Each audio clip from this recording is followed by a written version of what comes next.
I still choose you. I choose you.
This ain't church as usual.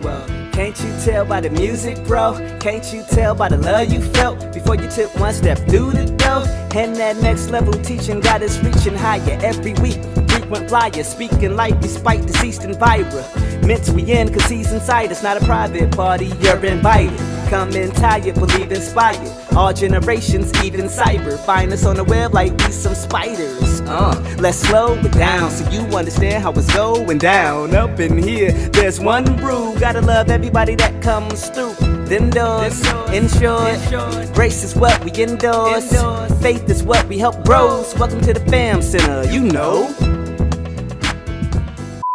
Well, peace, peace, peace. I come in peace. Peace and greetings, Faith Alive Ministries, and all of our online guests. Happy Tuesday, and welcome to the Boost Bible Study, where we boost the faith of the believer, and hopefully we boost the interest of the seeker.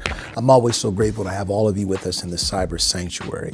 This Tuesday is special because we have a presentation that I really believe is going to bless you. But before we get into that, I want all of you to press share, invite your family, your friends, your followers, even your foes into the fellowship to hear the message of faith.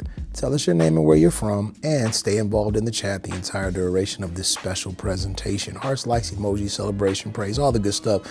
No solicitations, those requests, no dissertations, no long comments, and no contentious debates. We don't fight here. If you do that, they're going to remove you. We don't want you removed. Let's keep it positive. Shout out to the virtual ambassadors. What's up, y'all? All right, you guys. So here's the special presentation. Coach Carlos Knox, who is one of the assistant coaches for the Notre Dame women's basketball program here in the city of South Bend, Indiana, and a member of Faith Alive Ministries, has an incredible podcast called the Starstruck Podcast. And he asked Pastor YPJ to be a guest. And I want you all to see a portion of it. And when you're done watching this portion, some of you will be interested to go watch the entire episode. But I believe there are some things that will be said here that will encourage your faith and encourage your heart as you continue to progress and move forward in the navigation of life. So check out this conversation between myself and Coach Carlos Knox on the Starstruck Podcast right after this video. Welcome to the Boost Bible Study, everybody, and happy Tuesday. Welcome to Faith Alive Ministries. I'm Chantel. We're always so grateful to have you with us in the Cyber Sanctuary. While you're here, please make sure to subscribe to our YouTube channel, follow us on Facebook, and like our videos.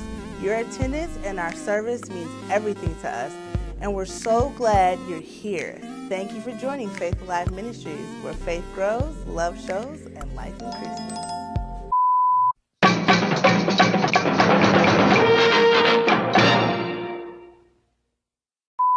coming up in South Bend, man, talk to me about it. How was it for you? South Bend has changed a lot, but obviously the city predominantly focuses on the energy that Notre Dame University brings. And clearly the women's basketball program, the men's basketball programs are very important, but South Bend is all about that Notre Dame football team. And so we grew up in an environment where we weren't really known for anything but Notre Dame, but because of the university's notoriety and universal international celebration, people knew South Bend, Indiana. So when we would travel, immediately they would say, man, where are you from? I'm from Indiana. They associate you with Indianapolis. Yes, You would be like, no, I'm from South Bend. Where's that?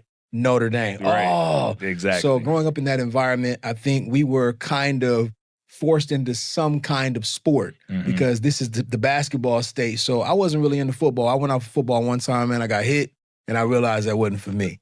So I grew up loving basketball. Magic Johnson was my favorite player. If we ever do a Mount Rushmore, he is definitely one of my GOATs. For sure. So I observed the game, loved the game. Between music and basketball, man, that's where I predominantly placed most of my time and my energy. I was pretty good at basketball. I won a lot of awards in elementary school, middle school, got to high school, discovered girls, and decided I didn't want to do any more running up and down stairs. And so, but man, it's been a blessing raised by two parents, my mother and my father. My father's been a pastor ever since I was a young man. Healthy community. I was blessed to be raised in the inner city. I always tell people that, you know, we didn't have everything, but the stability, the love, and our faith was absolutely responsible for making me the man that I am. So, man, South Bend has been good to me. A lot of people have always asked me, are you ever going to leave? I don't have any plans to leave, but I've been fortunate not only to be raised in this dynamic community, but I feel now I've had the opportunity to contribute and give back for all that it's been for me. So That's great. That's great. I talked a little about a star being struck. What is your star-struck moment? Like one of, I mean, I'm sure you have a few, but give us a good one. Give us a deep Man, I got several starstruck moments that we would be here for 3 years to have that conversation. I think by far, We got time. by far the most challenging situation I ever went through was my divorce. Okay. I got married at a very young age. I was 24 years old, not very knowledgeable about relationship longevity, did not understand relationship, love interpretation, language. I understood that love was possible because I had a great relationship in front of me with my parents. But as you know, back in the day, there wasn't a lot of conversation about how, as much as it was just you saw what people did. And especially in African-American communities, there was a lot of secrecy. So you really couldn't go to people and say, well, how do you get through this or how do you do that? Because everything was kind of secluded and private, which is, you know, that was just the nature of the culture. But I knew as a young Christian male who was trying my best to have a moral standard, I didn't want to be out here in promiscuity and running through girls. So I wanted to get married. I wanted to have the same thing that my parents had. And my parents did try to advise me and let me know I was a little too young. But ambition can be blinding and deafening, especially when you think you're in love. And so I kind of looked beyond the advice that was given. And not to say that she was bad. The reality of it was neither one of us were mature enough and ready to go into a covenant of that magnitude. And so I always tell people this, you can have two good people that are bad for each other. And sometimes we look at a bad relationship and assume that someone is the villain when the truth is these are both heroic individuals that just don't fit the same story. And so we got married. Long story short, it did not work out. And at the age of 33 years old, it eventually came to a dissolution and we got a divorce. Now, by this time, Los, I'm the senior pastor of a thriving church. God is beginning to expand my name. I'm traveling the country in some parts of the world. I have been nominated for a Grammy. I have BMI awards. I'm receiving all of these accolades. And so the light is on me. And that's what most people think about when they say starstruck. The assumption is being mesmerized by coming in contact with somebody who's a celebrity. But what they don't understand is when you're under the lights, those lights are hot. And it exposes everything that's happening in your life. You are on display. And in that time frame, and this is, man, been 15, 16 years ago, in that time frame, you have to consider the fact that when everything began, this is a time where pastors getting a divorce is the end of your ministry. There was really no reconciliation of reputation. They immediately would accuse you of things even if you didn't do it. And my situation was simply irreconcilable differences that we just could not get beyond. There was no infidelity. There was no domestic situation, but we just could not get beyond it. And the judgmental nature of humanity is a refusal to accept that sometimes things just don't work out. And so they're, oh, you're supposed to be a pastor. You should have more faith. It wasn't a faith issue. And so the relationship went through its dissolution, and man, I just felt like my life was over. I pretty much gave everything over to her. I didn't want to go through a loud, messy situation, so I relinquished everything. I had nowhere to live. I didn't have any money. I was making sure her and the family were good, and I was living at the church. And so during that time frame of going from this height of being Grammy nominated and working with this person and doing this, that, and the other, man, now I'm publicly divorced, and individuals are criticizing my character. People are saying, I'm leaving the church and I don't trust your ministry. I felt like I had been abandoned because these are the same people that when they were going through situations, I was there for them. Of course. And I saw the humanity of it all, man. And I remember going to my father and my mother, and I was like, man, I don't know how I'm going to make it through this situation. And honestly, man, the level of depression that I was dealing with, Los, is when I had a greater level of empathy for suicidal people, because the mind can become so cloudy and become so contaminated by the negativity of voices around you that you can honestly begin to consider death being more of an option than just trying to live through it. And so, man, I would have the most horrendous and evil thoughts that I never thought I would deal with. And I went to my parents and I spoke to them, and they had to remind me, God hasn't changed his mind about you. He knew exactly what you would go through. He knew exactly where you would be. And even though this is a challenging season, it's not the defining moment of your life. And so that, man, was by far one of the most difficult time frames I had to endure. But now when I look back on it, whereas I did not desire to go through that, I see how God can use even the worst situation to mold you and refine you to be a testimony so that other people can survive. And I've been able to use that ministry not only to have empathy, sympathy, and a greater level of understanding of the human experience. I try my best to lead and give the information that I wish I would have had, which is why I'm so candid when I speak. People are like, man, you so blunt and you so... It's because I think we oftentimes need a blunt conversation because you don't know what people are going through in that congregation. So that was my starstruck moment that changed me forever. And I honestly, man, believe that I'm a better person because of it. I have nothing but love for her, so nothing but forgiveness across the board. There's peace in my life. And I'm moving forward understanding that one moment doesn't define you. And I'll say this, a lot of people really do allow a temporary situation to convince them to make a permanent decision. And you can never do that. Even though you've been starstruck, there is a moment of paralysis, but your mobility will come back if you just keep your faith and you keep moving forward. Of course, of course. I'd heard you mention your mom and dad was instrumental in helping you get through it. Did you have any other, influences that brought to the table some great advice for you in that time? I mean, because I talk to a lot of different people that are, in those situations, divorce. Oh, yeah. I mean, whatever it may be. That's why, when you talk about the title, A Starstruck, it's so many different things. I mean, it could be a man that, fell off a ladder at his home and now can no longer provide for his family. Yes. So I like to bring that part. I love your story. I mean, absolutely love your story and the way you deliver it. My interest level is for people to really understand how to depict what you have in you. Yeah. And how you got through it. So follow me real quick. Yeah. It is a person right now that is going through that same heartache of divorce. Absolutely. I'm talking about right now. He's in and he or she is in the preliminary stages and have no idea. I say that because I've talked to people like that. For sure. And you hear them. I experienced a divorce myself, but you hear their preliminary things that's going on at that time. And it's like, okay, you just have no idea. It's so many different things that's about to happen. That you haven't gotten to it yet, but you have to make sure. So I wanted to ask you, who helped you navigate? I mean, did you talk to anybody else that was going through that similar situation or any of that? Well, first and foremost, when you're going through such a tempestuous time, there is a hopelessness that comes over you. And the one thing that I encourage people to do is make sure that you are surrounded by sound voices that will give you not only encouragement, but solid advice. What we like to do when our heart is broken is isolate. And isolation can be one of the greatest hindrances because that's when your mind starts to drift. And they always say it, the idle mind is the devil's dartboard. It's when you start to have these intrusive and invading thoughts that life will never get better. So you constantly need people around you that will not only allow you to download your feelings, but hold you accountable during your darkest hours, because divorce is a very dark place. And so for me, man, I was blessed not only to have my immediate parents and my family, But I had great friends that were around me as well because they knew how easily I could have drifted off into toxic coping mechanisms, which is what most people will do.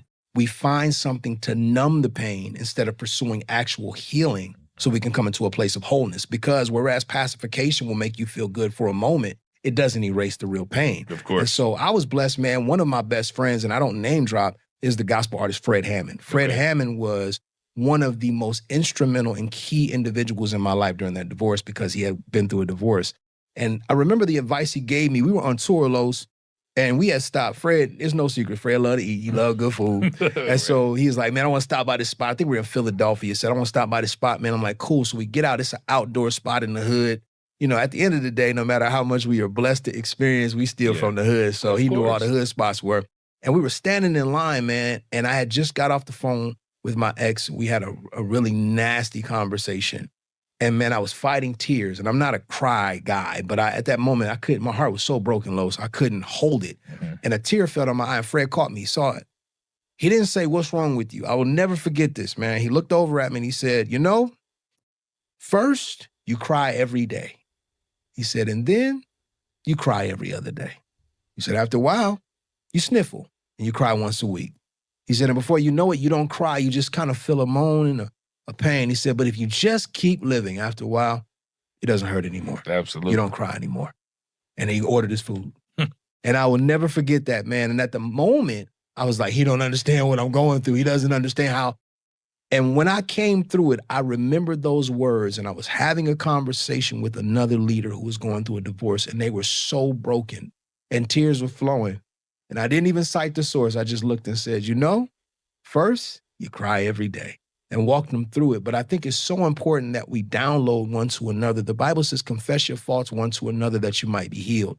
Yes, there's a vertical relationship with God, but he gave you humanity as a source of strength, as a source of encouragement. The Bible is very clear that in the multitude of counsel, there is safety. And a lot of times we don't understand the importance of community. So when you have those moments of darkness, man, you need conversations that will help you get through it. And you need to be extremely honest with how you feel. We have this tendency of trying to mask the truth. How you doing today, man? I'm good. Too blessed to be stressed. No, you're lying. You need to tell the truth. I hate this person. I hope they die. I'm mad.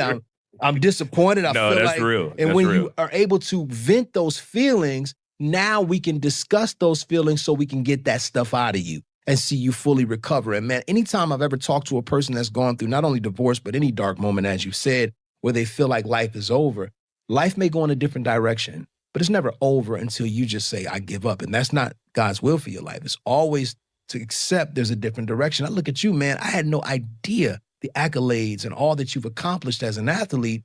And now I look at you, man, and I'm like, this dude is one of the most phenomenal coaches. You came to the University of Notre Dame and shifted the whole program. And Coach Ivey will tell anybody that. Coach Los has had a major impact on the development of our players. You've coached everywhere, but now the city of South Bend is benefiting from you, even though you went through a horrendous ACL injury. Yes. You had your mindset to do one thing. It didn't go that way, but God said, I've got you on a different path. And if we can get people to understand that sometimes during the starstruck moment, it feels like it's not going to work out. But if you just keep living and you surround yourself with the right community, you will get through it. Man, I am so happy that you, and first of all, thank you. I appreciate that. Yeah. I appreciate the flowers. But I was going to say, even as we talk about this divorce and, you know, just relating it to every single incident in life, like we talk about my ACL, we talk about this platform representing athletes that go through things, okay? And this is the spot. This is where you come to get the healing. This is where you try to get the information to move forward. And in athletics, I mean, you have to have that thick skin. You have to learn how to move. So when you spoke about that, I could just implement, take out divorce, put in ACL or major injury. Yes. Because like you talked about, I've laid there and I've cried the first day. Yeah. Yeah. The first week. Yeah. It's, you know, for the second week, I'm sniffling. The third, and then at some point, it's like, you know what? I got to get up. Dry your eyes. I got to get up. I got to dry my eyes. And that's why I say it's so important for you to have, you know, people that can talk to you and talk you through it that has experienced it. And I do it every day. I talk to a lot of players that's injured, but I was once that player that was injured. Yeah. And now it's just so beautiful for me to talk about this particular subject with you from a divorce standpoint, because I felt every emotion that you felt, and people need to know that it is light at the end of the tunnel. Absolutely. And I'm going to tell you something, man. You really do need people like yourself with a testimony of overcoming, because when you're in that moment, you will have this very dark conception of life and your future, where it's like, what do I do now? Especially if all of your dreams and your aspirations were in one direction and it's suddenly interrupted. Now you're like, what do I do now? And it's so important to have those who have been down that path to speak into your life and say, I understand how you feel. Now, I may not know in specificity every emotion you're going through because they're yours, but I do have a relatability because I myself know what it feels like to be hopeless momentarily. And if you look at my life, I have a beautiful wife, I have beautiful children, I've moved forward, I'm in a professional career. I might not be on the court shooting the ball, but I'm responsible for those who are on the court shooting the ball. Of course. The same amount of thousands of people that I used to shoot in front of, now I coach in front of. So I'm traveling the world still doing what I love, just not the same way I thought I was going to do it. I mean, I really wanted to be a rapper. I wanted to rap. I wanted to be on stage in front of thousands, spitting my verses. Well, now I'm standing in front of thousands giving his verses. So it's different, but it's still what God called me to do. In the dynamic of what I always wanted to do, which was stand in front of people. He just took me in a different direction. And so a lot of times we think that this is how it's supposed to be. And God is like, no, this is a part of the journey that's going to get you where I have you to go. Los, as much as you achieve, we still don't know what God has for you in the next 10 years. We still don't know the end game. And as we continue to journey through it, we discover that, okay, he always had a plan. So I'm always trying to keep young men and young women encouraged when they have those moments, or even older men and older women when they have those moments and they feel like, this is it. I'm like, no, you're going in a different direction now and everything is going to work out in your favor. Of course. Yeah. Now, we've been able to establish a good friendship as well. So we've talked about some things that, you know, are a little different. And I just want you to kind of speak on, we talked about weight before, you know, we talked about another one of your starstruck moments, just being, you know, kind of overweight and for health reasons, to give the world some of the things that you went through. Yes. Just to kind of, you know, sum it up, because there's a lot of different people going through things on that level as well. Absolutely. You know, the problem with the health issue is people will measure you based on what they consider unhealthy. And so if you looked at me, I was at about 230 and I didn't wear my weight bad. Plus I know how to dress. So people were like, oh, you're not unhealthy. You're fine. You're doing great. But that was too heavy for my physical frame. And I could tell there was something wrong with me, man. And I'm gonna just be honest with you. With the traveling, and you know this, when you're on the road, you eat bad. Oh my God. Because coaching basketball is, I've watched you guys and y'all schedule. Y'all trying to eat salads on the plane, but can you really do that all the time? You land, you gotta eat some Canes and you gotta eat some Burger King.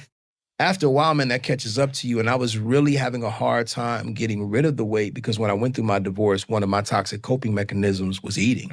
You know, there are those, oh, I lost my appetite. I have never lost my appetite. Let me tell you something. I always tell people I was crying, but I was eating Popeyes. I was eating Popeyes. Pass me the biscuits and a tissue. But I had an issue with it, man, and it became a toxic coping mechanism for me, and I began to gain unnecessary weight. And I realized in that moment that I was dealing with gluttony. Now, the thing that most people assume is gluttony is just overeating. It's not. It means reckless indulgence. That means when you put your energy toward anything that controls you, it can be a gluttonous form. If you toxically gamble, it becomes gluttonous. If you toxically binge watch television, it can become gluttonous if you're trying to cope in a toxic way. And so, man, I was going down a dark path. And one day I looked in the mirror and I didn't care what people said. I knew what I saw. I said, man, this isn't me. This isn't who I am. My joints hurt. I'm too young for my knees to be hurting. I was out preaching in New York and I was rubbing my knees before I had to get up and minister. And one of the pastors, he looked at me, he said, man, you're too young to be rubbing your knees like that right now. And I said, you know what, he's right. And I realized it was inflammation. And so, man, I just started to make some changes. My brother, who's a fitness trainer, was like, man, if you try to go cold turkey, you're probably going to fail. He said, I want you to start operating in moderation and making some small changes and decisions. And man, honestly, initially, when it doesn't look like anything is happening, It's very discouraging, but what you don't realize is as you begin to make progress and make adjustments and you change habits, Yes. there's always a transformation taking place. It's just not always externally visible. Of course. And that's what I teach people. You have to get beyond the season of unseen results because the results are happening. You just can't see it. And so, man, I started changing my eating, started working out more, started going in our gym, shooting a little shot here and there, just trying to get in the habit of being more recreational.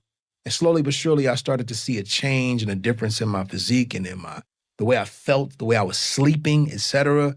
And man, it's changed my life for good to the degree that I was laughing. You know, I love boxing. That's one of my favorite sports. And I used to always laugh at boxers that'd be like, man, I'm in a 235 weight class and this dude is 240. I can't fight him. And I'm like, what's 5 pounds? What's 5 pounds? But when you really start to lose weight and get in shape, you can feel your pounds. Absolutely. It's like, I can feel 3 pounds. I can feel 2 pounds. And so, man, it's been a blessing for mental clarity. It's been a blessing for my physical longevity, but also I think it's very challenging for me as a leader to teach discipline if I myself am not demonstrating discipline. Of course. And so it's impacted our church in a great way, watching me make these shifts and these changes where a lot of people felt like it wasn't needed. I knew it was needed. And man, I've been delighted with the results. Absolutely. That's big. That's when you talk about how a leader is supposed to conduct themselves. Sure. You know, that's 100% accurate. And a lot of times when you're in coaching or anything when they are able to see that you're super disciplined and you are focused on being better at any moment, I don't know, it's something that touches each and every individual that's around you. Absolutely. From a mental health standpoint, I know we talk about some subjects already, but I want to talk to you a little bit about what it takes to not only teach people about mental health, but the people that are going through it and the people that you know already that are experiencing some things. What would be some advice that you would give as far as healthy mental health? I am very intrigued by the conversation of mental health and the negative turn it's taken in this day and age because people are now using the term mental health as a scapegoat as opposed to understanding how important it is to be addressed. Like nowadays, I'm tired, I need a break for my mental health. No, you're just lazy. Or I don't want to work hard at practice. I need a mental health break. No, you're just being ridiculous because you don't like the scheme we ran and it doesn't make you the center of attention. There's so many dynamics that people are utilizing that term mental health as a scapegoat. But what we don't understand is there's a major difference between a mental health issue and mental illness. There's a lot of people out here dealing with mental illness. There's something physically wrong with their brain. There's something wrong with their mindset. But there are a lot of people that are just exhausted. They're fatigued and their mental health or stability as far as their emotions, that's what it speaks to, is just off because they need rest. They need an opportunity to properly vent their frustrations. There's a lot of people walking around right now, so suppressed and bottled up that they are wondering why they can't function. Their cognitive abilities are off. Their comprehension is off. Is because they're about to implode or explode based on the suppression that's taking place in their lives. And that's a real mental health issue.